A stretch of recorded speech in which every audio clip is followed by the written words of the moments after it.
For everyone with an interest in NASH, or more broadly, fatty liver disease, Surf's Up. Season 3, Episode 50 of Surfing the NASH Tsunami, our first ever patient and patient advocate only episode, starts now. This week on Surfing the NASH Tsunami. I don't think the drug companies want patients to stay on therapy. It's more about really understanding what roadblocks are in the way so that the drug companies can take those away and make it easier for patients to get onto the drugs and to have success with them. Any guideline that starts by pushing diagnostics to primary care and putting it in the hands of FIB4, which is remarkably cheap, in an era when so many people are working on developing more profitable, more highly margined NITs and having no success in getting those to first line, is, I think, a statement that goes, there's more at play here than just who makes the money and how much money can they make. The expensive patients that we look for downstream cost us £3.6 billion. The patients that we can reverse, help change their lifestyle, cost us £19 billion a year. But we're not looking because they're not our expensive patients. So my maths is either really, really bad, or we are avoiding looking and locating people early enough to mean that they're not patients. Imagine a world where we save squillions of dollars, pounds, wherever we are in the world, because we are intervening much earlier in the process, giving the patient much more control of their own journey, and they're doing that because of peer support and immense partnerships between clinicians, academia, patient support organisations, and then involving the patients themselves in the key decision making. If I had a fiat king for a day, I would have every patient over 20 start tracking their FIB4, just as part of their routine chemistries, and we would learn very soon how to manage these diseases better. If anyone is out there thinking that NAFLD is a liver disease, they've missed the bus. That is the key.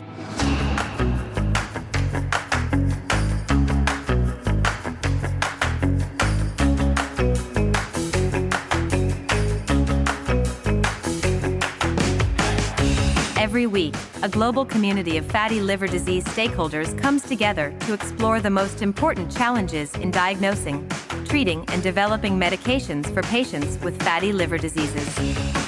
Join liver wellness advocate Louise Campbell, pricing and forecasting guru Roger Green, and this week's guests, patient advocates Michael Betel, Wayne Eskridge, and Robert Mitchell-Thain, as they share insights on the challenges and opportunities facing patient advocates in the coming year, this week on Surfing the NASH Tsunami.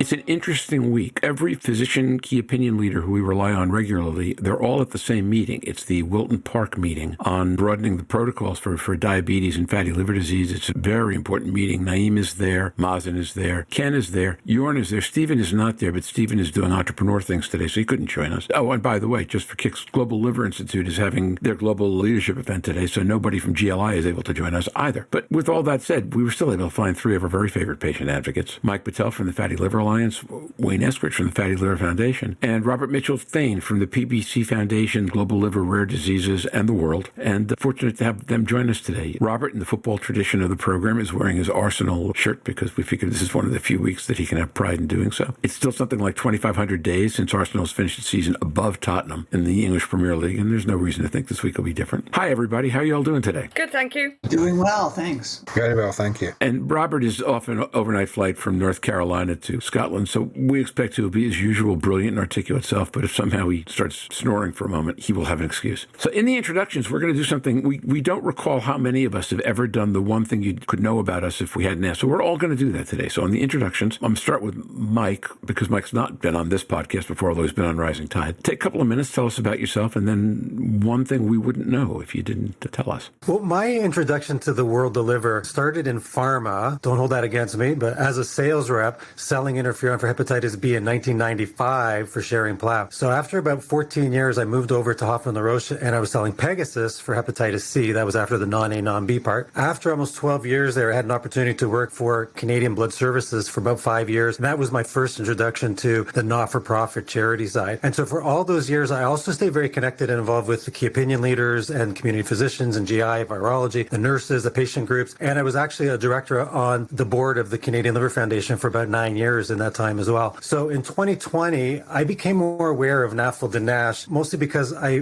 understood the risk factors, and my family has a high incidence of type 2 diabetes, obesity, sleep apnea, high cholesterol. And then I realized that I myself might be at risk and should get tested. And also to add, my daughter had fatty liver disease and she had a gastric bypass, and now her fatty liver disease is gone. She went from 256 to 125, and so she's much happier and healthier now too. So I started with nashnet.ca, and that was like an informational website for NAFLD and NASH, but I wanted to do more. So in June 2021, so not that long ago, I created the Fatty Liver Alliance, and in September 2022, we were able to get our status changed from a not-for-profit to a registered charity. So that was a big thing for us. And then since then, I discovered that I have NAFLD confirmed, and Louise and I have talked about that too, but with a FibroScan with a CAP score of 319. And I'm doing what I can to correct that through better diet and exercise and trying to help other patients understand their disease and to do something about it. So you wanted also, Roger, I think, just to say what the mission of Fatty Liver Alliance is, like I can add that in here. I think let's take that one on the next. Okay. Let's take that one on the next round. Okay, let's do the one interesting thing. Okay, so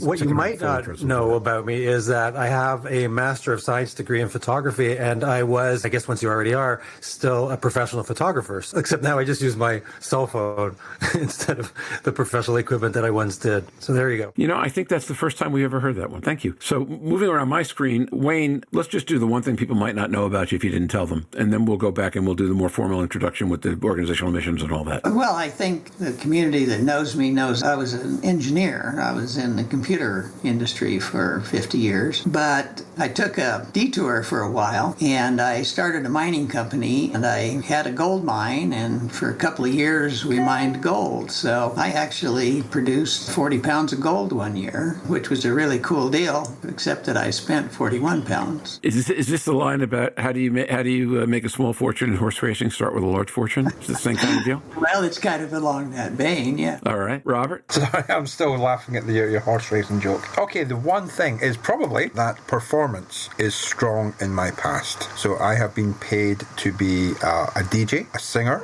a musician, a dancer, an NFL cheerleader, and a teacher of air guitar.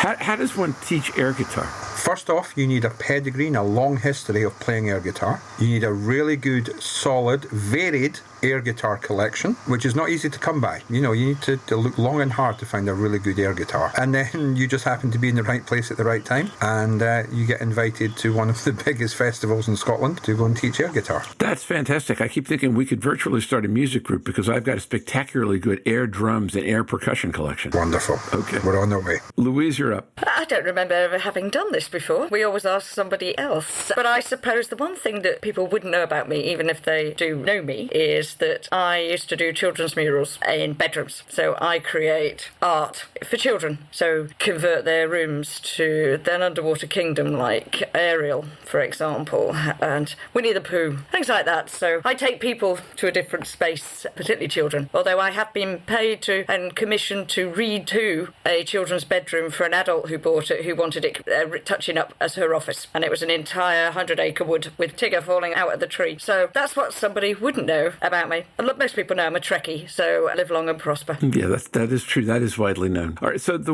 one I used when we did this back at the beginning was that I was actually a reasonably accomplished band musician in high school by high school standards, and my instrument was the tuba. It was the only thing that was easy enough for me to play without practicing more, but I was actually pretty good at it. The one I'm going to go with today is very different. One of the skills I picked up on my way through college was in the era of the rock concerts for peace in the early 70s, people would ingest all kinds of really bad substances and frequently wind up in nasty places. And at the age of 19 and with no training at all, I spent my summer bringing people down off of bad acid trips at rock concerts, which seems like a decent metaphor for everything that's happened in my life since, really, if you think about it. In fact, Robert, that was where I picked up my first air drum kit. I was trying to get people to do things that would get them through their several hours. So we would teach them how they could play percussion on their thighs, on the bottoms of their shoes, and occasionally drum in the air. True story. So with that, we're now all revealed. I don't think any one of us is Well, yeah, Robert might have come close to some of our classics. The Mazen Noureddin playing pro basketball, Neil Henderson dancing in gold lame shorts at a talent contest, which is Louise's favorite. I'm not too sure it's my favorite or it gives me nightmares, but I'm not too sure. There you go. Naeem and Alina having had professional music careers that would put them on television. So those are just a few. But I think, Robert, some of those performance elements, particularly the air guitar, should certainly get you into the top 10. With that, let's go back and now do more formal introductions, okay? A little bit about your organization, its mission, and I'm going to blend that in with the groundbreaker and one good thing, professionally or personally, that's happened in the last week that you would like to share with our audience. Mike, let's go back around to you again. I gave you my background. I'll just add about the Fatty Liver Alliance that our mission is to raise awareness about the risks, causes, and complications of fatty liver disease, and probably more important is to help those that are already diagnosed with NAFLD and MAFLD and NASH, and if they know that they have it, to advocate for access to approved treatments and care. So that's what we're about, is really that early identification and treatment. So one good thing that happened to me, the first two good things are, and it's all the same story, I went to a family wedding and there was about 100 people there, so it was really great to see people in person. But the bad thing is that many of the people there came down with COVID. So for me, the good thing is I didn't get it.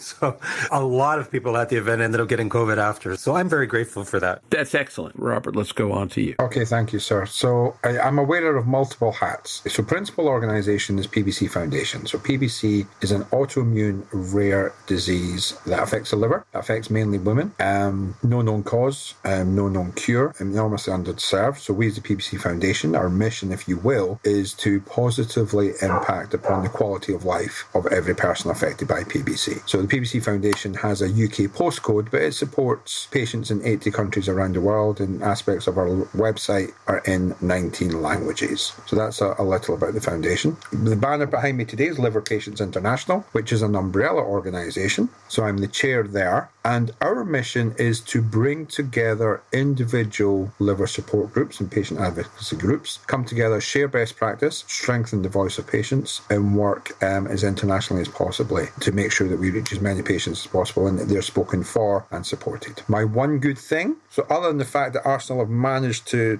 claw the hold on the league table for one more week before it all goes horribly wrong. So my one good thing is that I was invited to speak at AASLD with regard to the name change, or not, as it may be, for non-alcoholic fatty liver disease. And having lived through one name change already, where the four horsemen of the apocalypse didn't show up, and that there's been enormous benefit for patients, some of which we imagined, some of which we hadn't imagined, and the benefits for clinicians and for industry. It's been an interesting situation to go through this. So I know that not everyone is in agreement, but that's my stance, and that's why it's my stance. But it's an honour to be asked to represent at least my view on behalf of patients. So I'm looking forward to that. Well, congratulations. And having heard your view on behalf of patients, I will say that it is exceptionally compellingly presented, even if I'm one of those who might not agree with it. Really well presented. So, Louise, you're up. No, I suppose my good thing of the week was I went to a charity dinner in the support of Shooting Stars Hospice, which obviously is a hospice for multiple diseases. It's not just a children's hospice, it's an adult's hospice, and all the way through. At that dinner, for the first time, one of the major sponsors put liver up front and centre. It was a company called Equilibrium Labs. They have a product called Deliverance, and liver was full-blown on the main titles all the way through, and everybody had a bottle of it on the table. But they are looking at liver health. In fact, so much fun was being had by everybody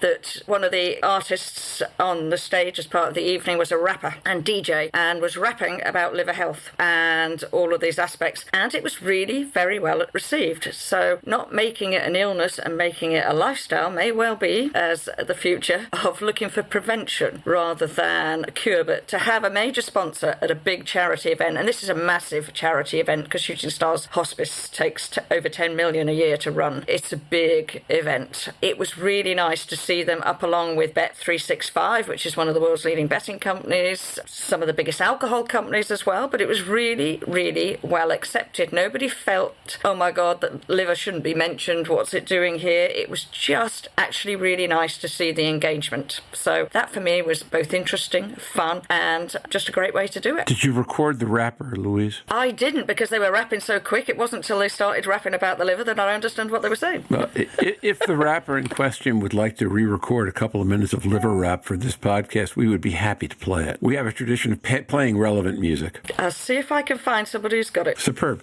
Okay. And Wayne, why don't you talk a little bit about Fatty Liver Foundation and its mission, and then your one good piece of news of the week. Well, the Fatty Liver Foundation was born because I was the prototypical patient who went through years of undiagnosed, misdiagnosed, re-diagnosed, lots of paths and turns along the way to finally being diagnosed as a stage 4 cirrhosis patient. Following that, I was so upset by the information that was available that one day I just decided I had to do something, so I started the foundation. Nobody in their right mind would do that, but that's where we are. We basically serve the universe, I guess, of liver patients because we try to educate people that don't know about it and need to know about it. We support people that are diagnosed and afraid and need guidance early on and how to go from there. And we also try to assist the end-stage community that really needs just a friendly hand along the way that can appreciate what they're going through. The thing that I would say was most interesting to me recently was I was part of a podcast about social isolation. And one of the problems we see in the patient community is as people become ill or unwell and begin to withdraw within themselves, they lose contact with the community and friends. And very often they lose contact with family as well. So as people struggle with the symptoms, the difficulty of living with the disease day to day, they just become isolated and alone. And that in itself is a very hazardous situation. So we did a webinar about that with AARP and a couple of service people and some insurance folks. But one of the things that I learned that was completely a shock to me was that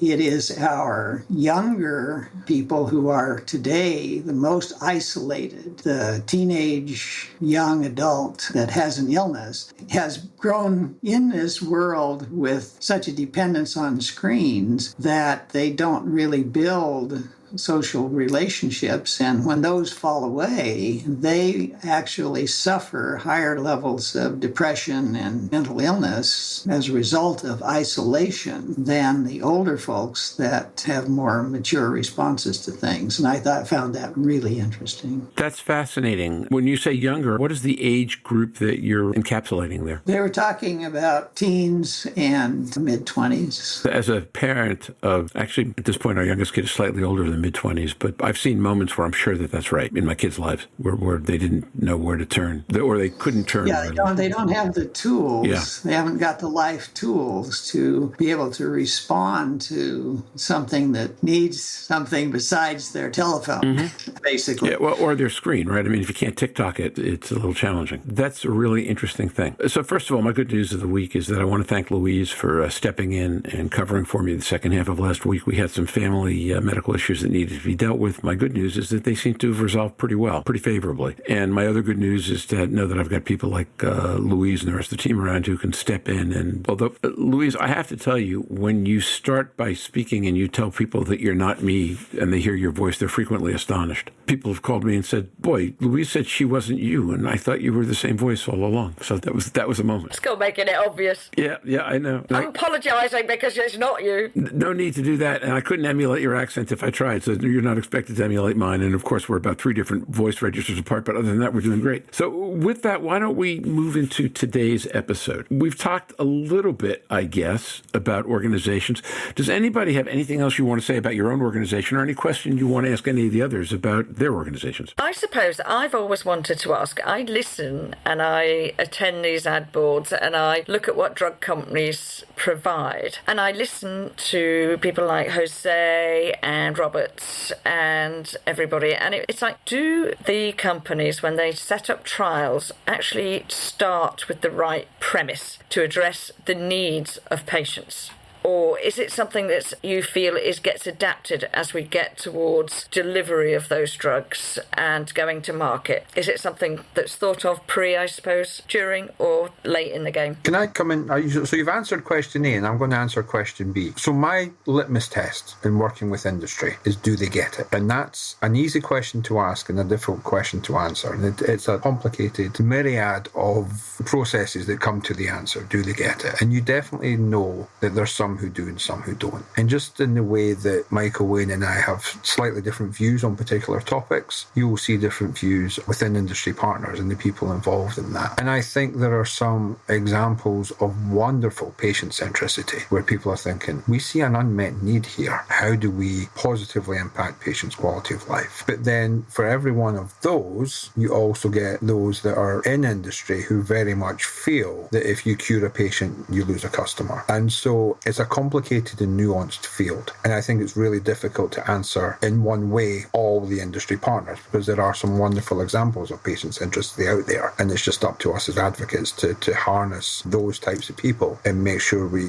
work with them as closely as possible to find solutions. So, Louise, I have a unique perspective because I had 25 years in pharma first, and now I'm more on the nonprofit side too. So I do think that patients are considered. I don't think they're considered too much in the early stages when drugs are trying to get approved, because they're focused a lot on results. But the patient journey discussion comes up a lot when you're planning things that you're going to need to make sure that the marketing side, like when you get later and you're trying to bring something to market and to understand how patients think and what their needs are. Patient compliance is really important, obviously, because, Robert was talking about, whether patients are going to stay on therapy or not. Not so much. I don't think the drug companies want patients to stay on therapy, not from my experience. It's more about really understanding what roadblocks are in the way so that the drug companies can take those away and make it easier for patients to get onto the drugs and to have success with them. So I think that's the point I wanted to make. I think it really is a continuum, because they have to think about the biology first, the method of action and the targets. They'll start to think about how that might affect a patient later on. But when we begin to have conversations with drug companies, there's a lot of discussion about what patients think and feel as we get later in the game. But there's very much of a marketing focus, a fair number of the companies, in terms of, what does it take to get patients to request this? How do we get market penetration? How do we get patients to talk about this? Because we know that the patients that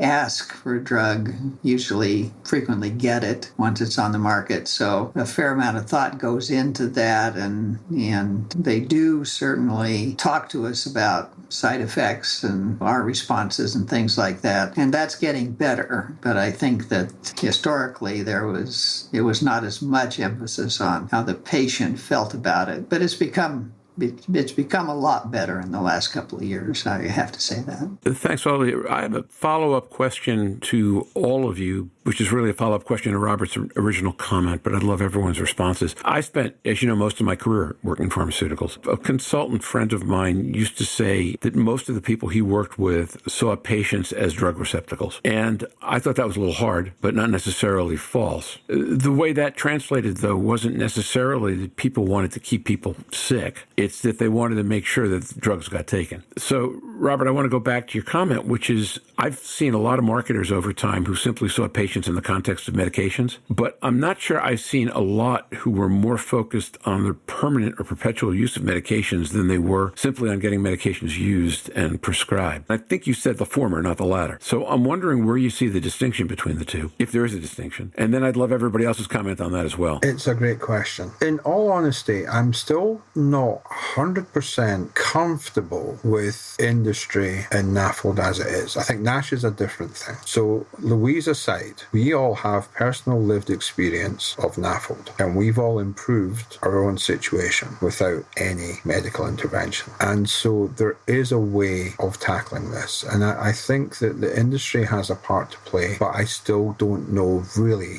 what that part is to play. Because when you look at the successes of interventional lifestyle changes, when you look at the successes of peer support, when you look at the successes of change management and all of those kind of things, then again, it's a really complicated and nuanced arena. In terms of how do you classify that difference, I'm not entirely sure. It goes on feel, and everything I do, I listen first, always to patients. And then when I'm going and building my relationships, my first responsibility is to listen to the other person, see where they are and how they are. And then that guides my decisions. So it's not a blanket judgment. It's very much about listening to who's in the arena, why they're in the arena, and what they're trying to achieve in the arena. So I feel that's a way of not answering the question, but it just gives you a way of an insight into my process, if that makes sense. Other thoughts on that? And then I do have a follow-up question. Robert, I do believe that every patient is unique and is going to require tailored therapy. So one solution for sure is not going to work for every patient. When we're going back to what the pharmaceutical companies want, they for sure want reimbursement. In every different countries, it's going to mean different things. And then they're going to want adherence and compliance. So those are the things that they want, because if the right patients are taking the drugs and they're staying on therapy and they're getting cured, it's better for them because they have more success. So I really wanted to point out the fact that every patient is different. It's going to require different approaches. But we also know that the job of the people who run the drug companies, given their desire to see patients be well, is to make money. And so the profile as to how this fits in the community and how the payments are made and how long they take and how the pricing gets done, that gets pretty cold-blooded, really. It has to, as a matter of fact. From the business side, you can be sympathetic to us as patients, but having run businesses myself, you really do have to figure out how the heck you get to the next payday, and these people all face that. So there's this struggle between the social values that these people have and the responsibilities to make these systems work that aren't always pulling in the same direction. So I appreciate it as a very complex problem of drug development and delivery. So we're already way off script and we're only like 5 minutes into this, but that's the great thing about bringing people who are disruptors, and is that disruptors disrupt is what you all do, which is good. Question to the group. I look at the phenomenon of digital therapeutics and I see some pharmacos stepping into it to sponsor in a big way and others, let's just say, far more reticent. And what I find interesting about that is that the economics and the ability to make money in digital therapeutics will be different than in drugs, but the ability to support patients that way will be real. So I'm wondering what you're experiencing in talking to pharmaco, and by the way, also talking to medical KOLs, because medical KOLs are also all over the map on this, on the issue of digital therapeutics, and not only what are people saying, but where do you think those impulses are coming from? And what does that tell us about where we have support and where we have partnership? I go way back in this. In the 80s and 90s, I was actually writing code to try to support doctors in diagnosis of disease, and we actually tried to build a product at that time. And the doctors had very little interest in that kind of help. And so I think that we have, a reticence on the part of many physicians about having digital tools invade their space. And then there's another group of them that are quite interested in having that happen. We're in transition. We're going to see a lot of digital support as we get smarter about it. It is an absolute necessity to be able to deliver precision medicine to people that way we have been promising. I'm not sure that answered your question. So Roger, the digital side, does that include EMR? Not as I envision it, but yes. Okay. What I was talking about really was literally digital therapeutics, that there are companies right now who are going through the approval process for software and tracking mechanisms that will be approved as if they were drugs, as full-fledged therapeutic devices. And that's really where my question was focused. It'll be like Wayne a little bit. I'm not sure if this is going to answer your question either, but if using digital interventions, let's say, can help track and identify patients that wouldn't have been identified, that's through AI type of technology too, then I think it's really worthwhile to do that. I understand also, I heard that people are getting approvals for these types of digital support. So it was kind of a new concept to me as well. The two gents were polite enough to say, I'm not quite sure if I've answered your question. I'm going to try and not answer your question. So coming from the PBC Foundation, which is an entirely different condition that sits in a completely different paradigm and a completely different group of people. That said, there is enormous overlap between those that have PBC and those that have fatty liver syndrome. But we designed an app which has 6,500 downloads in, I think, 20 odd countries around the world now, which for a rare condition shows that the demand is there. And the app itself has a number of parts. One is disease-specific information. So you can go in and go into subsections and subsections of subsections and find that specific piece of information that you require. It also has things like lay versions of guidelines. So it has information that supports and empowers the patient. Then it has a section that's all about self-care. So it has trackers, it has mood trackers, symptom trackers, test trackers, and not just your PBC-related tests, but it has things like your diabetes markers, any cancer markers, it has your kidney tests, all of those kind of things as well. And then the third part of the app has been surveys. And, my strapline is using the patient experience to improve the patient experience. And what we've been able to do is survey the patient population. But the way the app works, we can cross-reference survey 1 question 7 with survey 7 question 1. So you don't have one set of, say,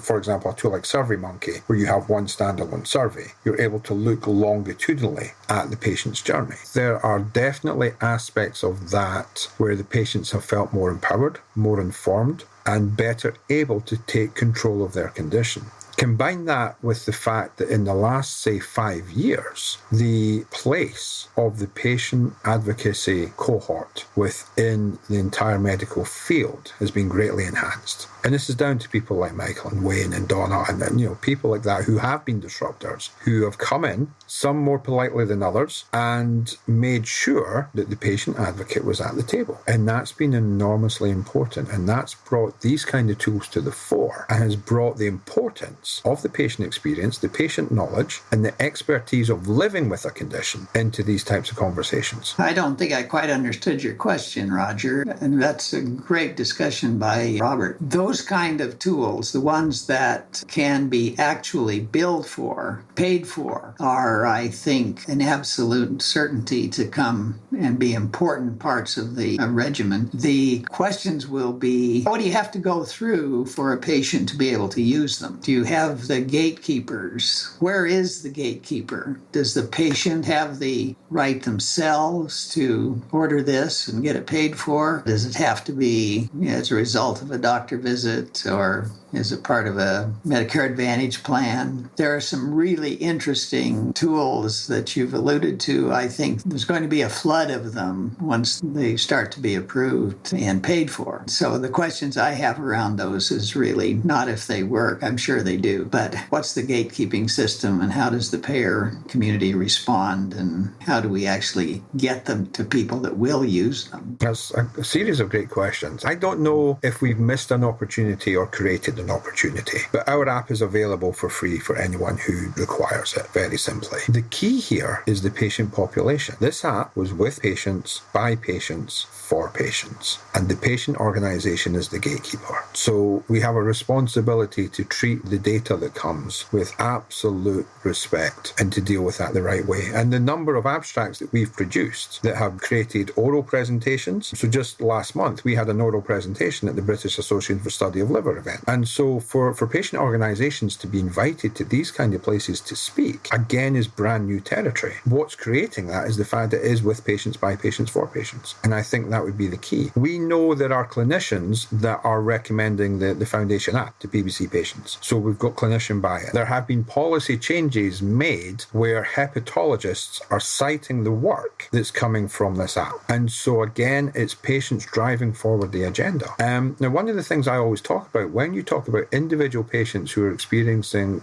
some form of the fatty liver spectrum is that each and every single one of us is engaged in psychological warfare. When you look at the big companies that are producing their processed foods and their sugar drinks and all of these kind of things that we have to overcome, when we have to stand in a petrol station, or gas station, we're in the queue and we're faced with a barrage of chocolate. And so it's more than just industry that have the answers. We as a patient population need to support the patient population in that journey. And I think apps like this and that kind of empowerment, from what I've seen and from what the experience has been for us, is enormously powerful in changing that journey. I'm going to use that question to jump into a slightly different direction that actually is in the outline. There's actually a great old story about Kaufman and Hart, who wrote most of the Marx Brothers plays, being backstage at one of them and Kaufman being in a side conversation with someone, turning around and say, wait a second, I think I just heard one of my lines, because they were so well known to ad-lib. So I'm going to use that as my jumping off point to actually go back to at least one question in the agenda. And Robert, you may have kind of answered this already, so I'm going to look to Michael and to Wayne first, and Louise to actually jump in with some questions and response. Something that you've accomplished in the last year consistent with the charter of your organization that you consider its most compelling success. We did a soft launch on a project we call the Wellness League a few months ago. We're still in very early stages with this, but it's designed as an ecosystem for the nonprofit community. And we were looking at the challenge of how do you take information out into the community and affect the lives of people on the ground. We're very much on the ground oriented, down where the mud and the blood is. We don't really do much in the way of policy, but how do you do that? And one of the resources that's out there are the thousands of small nonprofits that have real community bases and real community experience, but they don't have the ability to have sophisticated tool sets and the kind of support that you would have as a larger service organization. So we've structured the Wellness League to provide to the local community groups a rich tool set that is locally based, that gives them the ability to connect their patients, their community to local services easily, and yet become part of the larger national population. Our goal is to help mobilize the local resources in ways that they become a bigger force nationally because they can communicate from a common platform. And so the Wellness League is an offer to them to collaborate with us. Our goal would be to hook up 10,000 local health-related nonprofits to the Wellness League as a community-based function. Okay, Mike? We began, I mentioned earlier, the Fatty Liver Alliance just in June 2021. So one of the goals that we wanted to accomplish, which is different from what Wayne was talking about because we're a step behind, was to actually get the charity status. In Canada, becoming a registered charity is a big deal. The Canada Revenue Agency takes it very seriously because you can give out tax receipts. So they need a lot of information and a lot of history. So I'm personally very proud that we had an entire year. We did over 50 of these fireside chats, and as what you guys all know about. I think some of that and the information that we've been sharing with key opinion leaders has made a difference. And so all of that was part of the review process to see who you are. So I'm really happy that we're at that stage now, and we can actually start to, which is working already, to bring in donations so that we can do some of the other things that we want to do on our list. Okay. Louise, questions, thoughts, comments on what we've been covering so far? I had some thoughts that were related to what everyone's been saying, really, in the context that it very much depends who we look at, who the purchasers are of the medications and who's going to be driving industry. And this is why it is actually integral to what the discussions are with pharma and the patient representation, because the patients aren't the purchasers. The patients aren't who industry, going back to Michael, particularly to Wayne's comment about profit and that side, they sell to medical insurers, they sell to the NHS, they sell to your local healthcare providers. And certainly when I went to sessions in the sort of 90s about healthcare, the patient was very much written out because they weren't the purchaser. That was the end user, it wasn't the purchaser. So it's really reassuring to know from my comments and question at the very beginning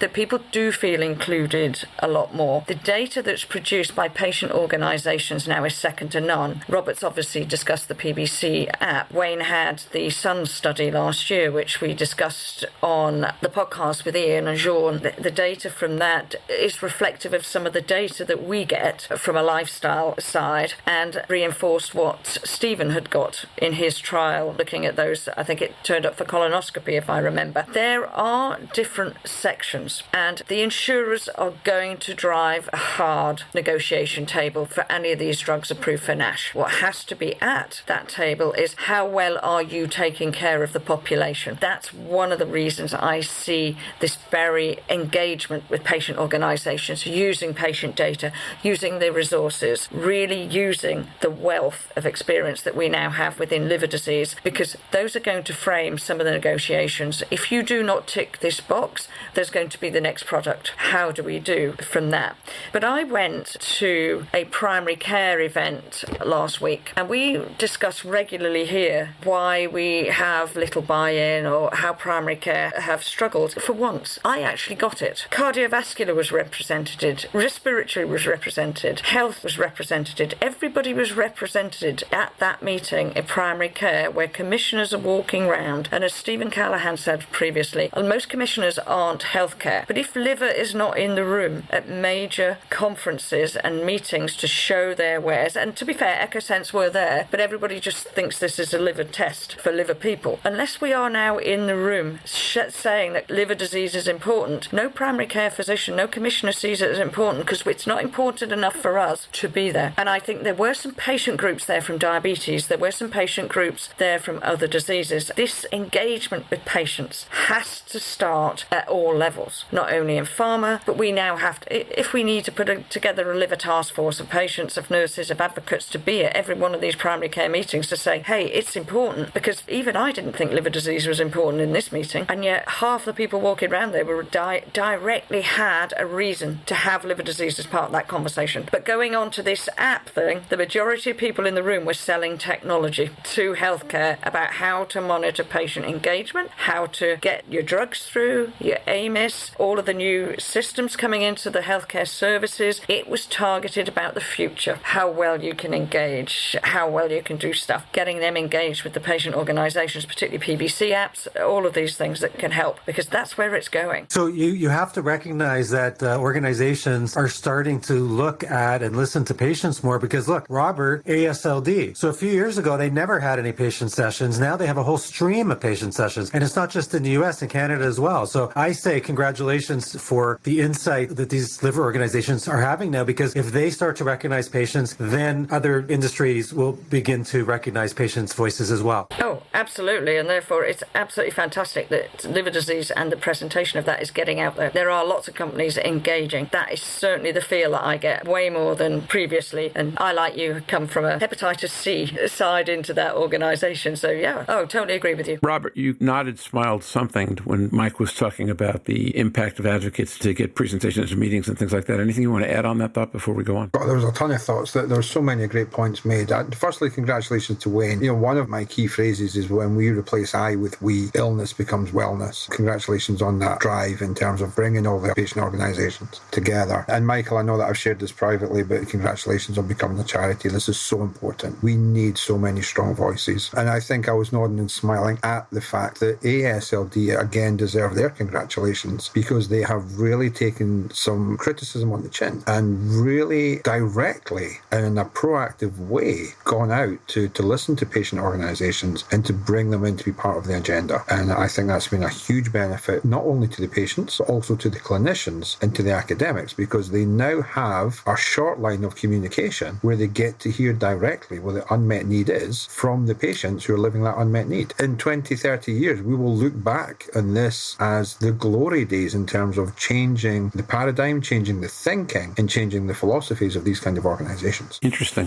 When we talk with some of the physician advocates, and now I'm not talking about just based on who consults the drug companies, but who looks at the totality of the disease, one of the big thrusts that you hear from those folks are around pathways and guidelines, that we can simplify and structure care to the best benefit of the entire healthcare system. Is that an issue that you folks get involved in at all? If so, how? If not, do you anticipate that changing, and why or why not? I will start just by saying I was invited to be part of the Canadian guidelines that are being developed. So I know in other parts of the world they're already out. At least I'm talking about the NAFLD and NASH side. That's great. Wayne or Robert or Louise, other thoughts? So yeah, similar to Michael. So I've co-authored a couple of sets of guidelines now, and we've also put some of the big guidelines into lay terms specifically for patients. Both strategies have been really, really important. I think the patient experience brings a huge amount of problem-solving potential into the guideline writing mix. The key is the guideline is only ever as good as the number of people that read them. And so if we can make lay guidelines for the patient so they know what they mean for them, then I think that's a key part of the guideline process. I was part of the first patient advisory group the AASLD led in, and we have members on a couple of the guidance writing committees. So we're seeing a lot of outreach by AASLD, and I really want to acknowledge that. When we talk about the folks that are advising physicians, there's still a focus of how do you get a test pattern that maximizes the revenue to the physician. And we still have an acute care model in our healthcare system. So the focus is still on driving revenue to the industry. And that, I guess, prejudices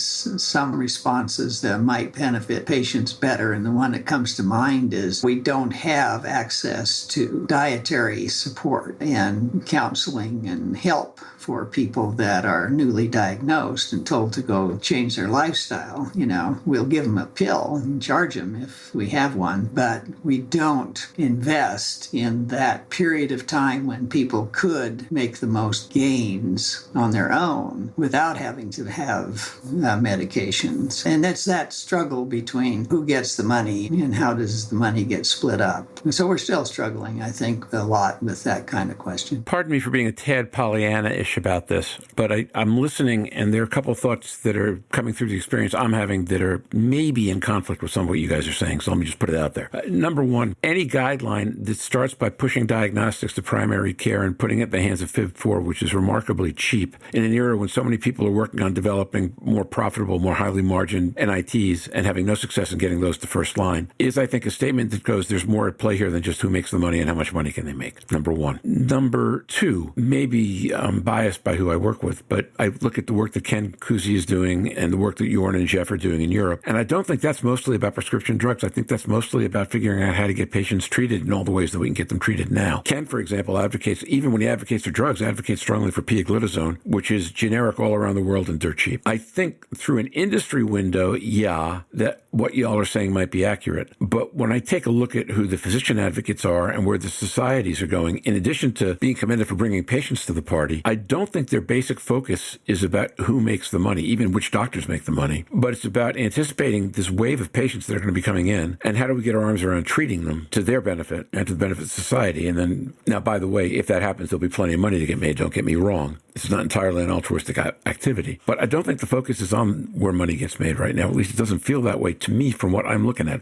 So what am I missing? I don't think you're missing much. I think you're seeing the discoordination of where we sit within healthcare. Only 25% of guidelines are followed. That's often because, as we know, not everybody does all of the tests that enable them to do FIB-4. Not everybody does all of the tests to do other guidelines. I think we've commented before about guidelines are there but not necessarily followed. If you look at the recent BSG quality statement, it was a nice document, but it didn't tell me. It told me some KPIs, key performance indicators. It didn't tell me who they were aimed at. They didn't tell me how they were going to implement it. They didn't tell me who they were going to be measuring. So actually, although it was a beautiful document and it reflects a lot of the documents being produced, it didn't give me the outcomes. It didn't tell me how they're going to work it. Now, that did involve nurse advocates. It involved the British Liver Trust as a charity. But I've heard twice in the last 6 days the argument that if you put FIB-4 and FibroScan into primary care, I don't want to see them in my secondary care specialist department because I will be overwhelmed. That does not mean you should not be doing it, because these are patients you're going to miss who have got a disease that could decompensate in the next year. About me as a professional physician or anything is not where I should be coming from. It is a case of let's see if we can tweak this down. 90% of what we see in secondary care we refer back. Doing the FibroScans or FIB-4s to get the right patients to the right area means that you will see the right patients at the right time quicker. I think, Mike, you did a program recently with Predictive Health looking at the new algorithm. Now, they're not the only people doing it. IQVIA do it, other people do it, but they're looking at people who've been missed in the system by retrospectively going through the risk markers and high flags. These patients should be being fast-tracked because they were already missed and they were high-risk people. So how do we get these guidelines that everybody sits on and works so well, and the EASL's, ILF, everybody's working very hard at a high level to go top down. Primary care physicians that I sat in a room with last week, they don't even think it's a problem. They don't think they should be doing it because liver disease does not sit with them, but it is very much the majority of their patients. So I think what you see is this disconnect of systems and somebody applying something without people having already been involved in the system, and I don't know how we resolve that going forward. It has to be simple.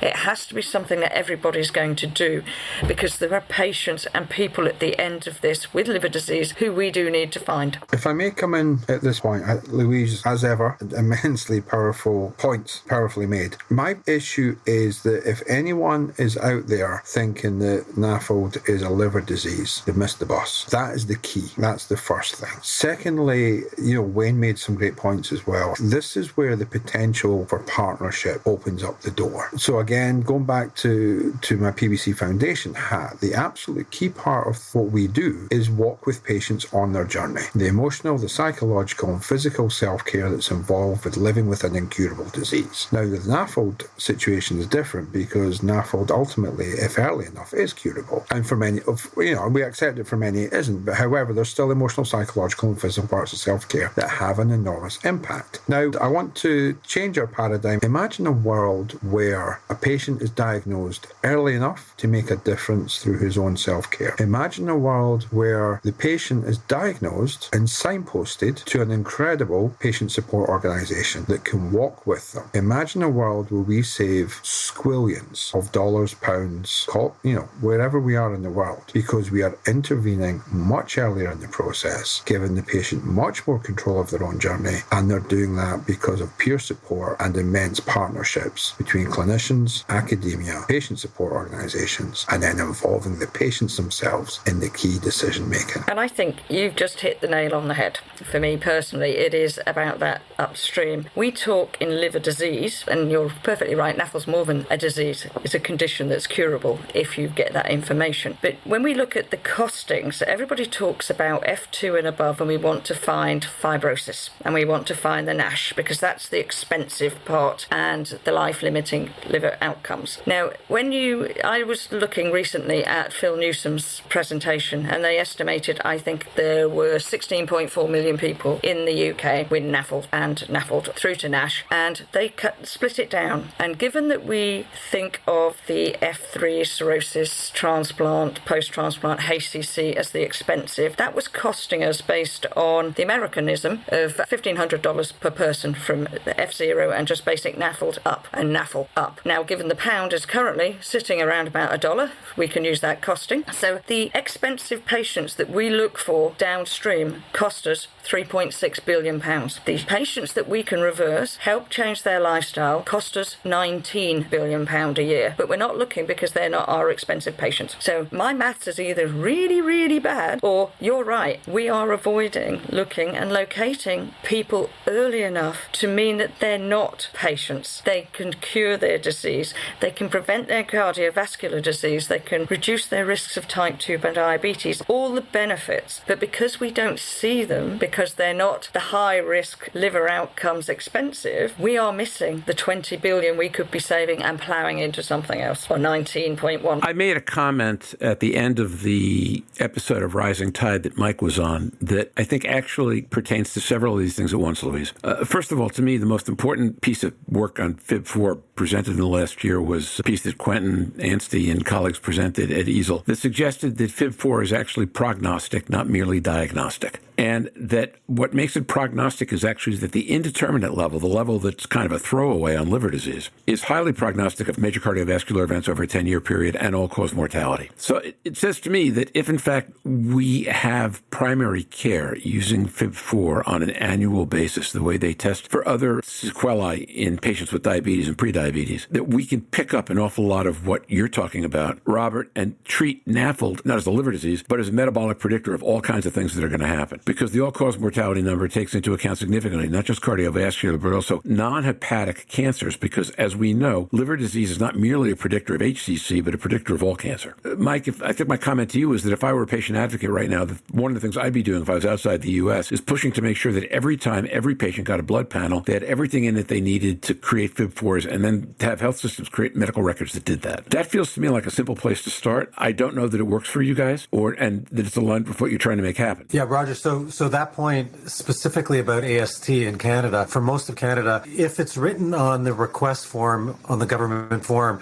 that a hepatologist requested it for the patient, it's covered. Otherwise, the patient has to pay for it, which is not helpful and needs to change. And I think that is antiquated based on the old days, not with regard to how it can be used now. But nonetheless, something that I would think a patient advocate could take on, a patient advocacy organization could take on and say, here's something that we can do that deals with the totality of NAFLD in a systemic way that serves the benefits of patients. Because frankly, at that point, patients will know earlier that they've got a problem. That's absolutely right, Roger. We've advocated that for several years, and I was really pleased by Anstey's report. We're starting to see that happen. The fact that it doesn't happen, I mean, we've got the evidence and we know how it plays. It ought to be implemented. It ought to be there now. I am absolutely beside myself sometimes that simple things like that are not made available and become just a routine for primary care. So I was a little harsh in my comments a little earlier, Roger. I think,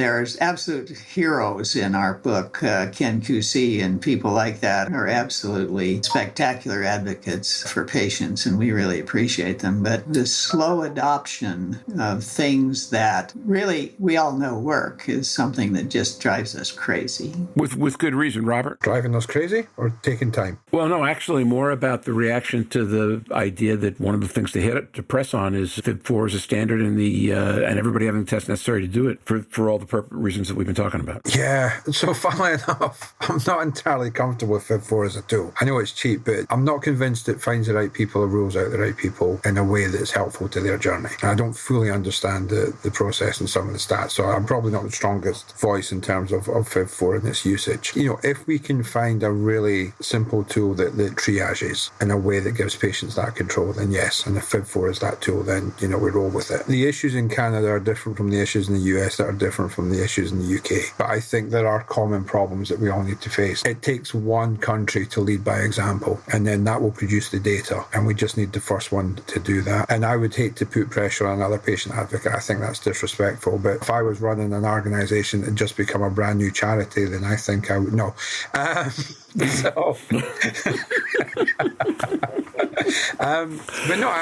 So the viewers should know that four of us are laughing and Mike is looking at him like, what the heck did you just do? So I think collectively we can make a huge noise about this. We find out who's going to be heard in the most constructive way first. But I think there's huge potential here. If we could just make one change in one country, the data that would produce would be enough to start the domino effect. So we're well past the bottom of the hour, which is where we usually cut these conversations off. But this has been so fascinating, I just haven't wanted to do that. Kind of have to do that eventually, like now. So as a last question, and this wasn't the one on the outline either, but we walked away from the outline a long time ago, frankly, which is great. Robert just said each country can make one change that would have huge impact globally. You guys are from you gents are from 3 different countries. What's the change you can envision making in your country in the next year that might have impact beyond your own borders? And if a year is too short, Wayne, then go for 3, okay? I appreciate Robert's comments about FIB4 because it's not an ideal test. It is much better than nothing, which is what we have now. If I had a fiat king for a day, I would have every patient over 20 start tracking their FIB4, just as part of their routine chemistries. And we would learn very soon how to manage these diseases better. Okay, that's great.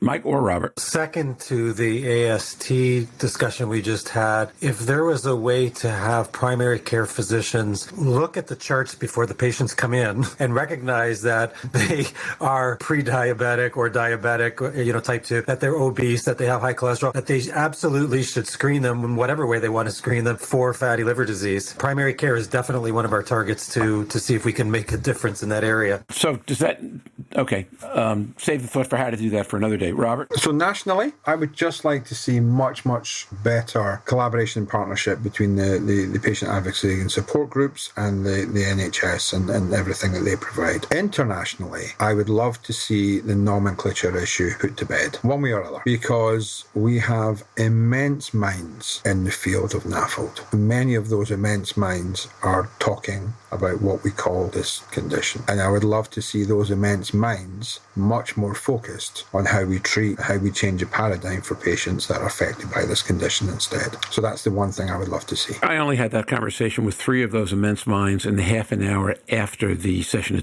in Dublin ended, where they all expressed frustration. Why, when you get so many smart people in a room, are we spending so much time on this issue? Whatever the answer is, I couldn't agree with you more. The nomenclature is an interesting one, isn't it? Because it was originally driven by patients to make the name change. And I understand the frustration. And there are patient organisations like yourself who don't necessarily want the name change. And I think Donna's been quoted as saying, if it becomes an academic exercise, we just want to be cared for. So I do understand the frustration. But somebody drove that request initially. And I remember Stephen, a long time ago when it first came up, they didn't want to get involved. They didn't think it was going to go anywhere. And look where we are now. So where the stone will stop, I don't know. But I think we do have to coordinate. The bigger it gets globally, sometimes that's more difficult. A top-down approach. We like to bring in guidelines. We like to put it top-down. But I, for the first time, sat in a different environment last week and watched people who, and just a mechanism that won't necessarily respond to the top-down approach because they don't see it as their population. That was something I found extremely interesting as to how we look at it from a different way, and primary care is a totally different beast and animal, and they do an awful lot. And I'm sure most primary physicians would say they know their patients very well before they come into the room. Michael.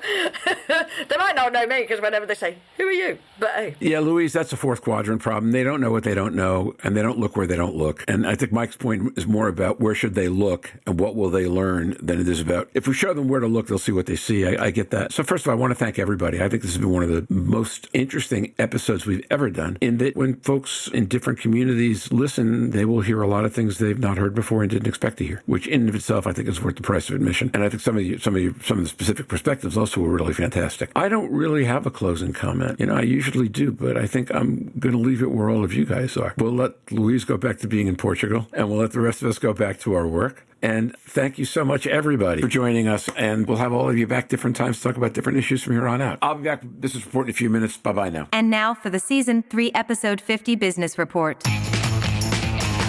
Slava Ukraini, Heroyam Slava, glory to Ukraine, glory to heroes. As some of our politicians think they should be giving Ukraine ultimatums on how to deal with Putin, let's remember who the country that supports democracy is in this battle. 100,000 downloads are in the rearview mirror.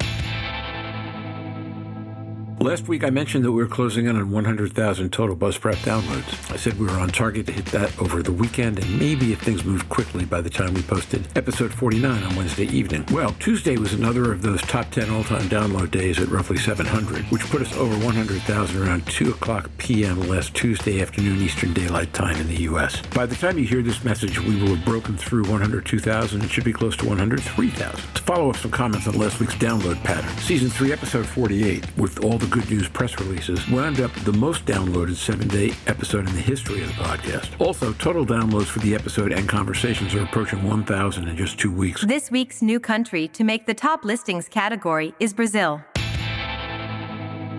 Consistent with the recent trend of making big splashes in new markets, last Tuesday we landed in 17th place for medical podcasts in Brazil and 120th in the more demanding health and fitness category. As with Italy the week before, we had never been in the top 25 medical podcasts in Brazil or made the health and fitness listings at all before last week. The next few weeks feature some exciting episodes.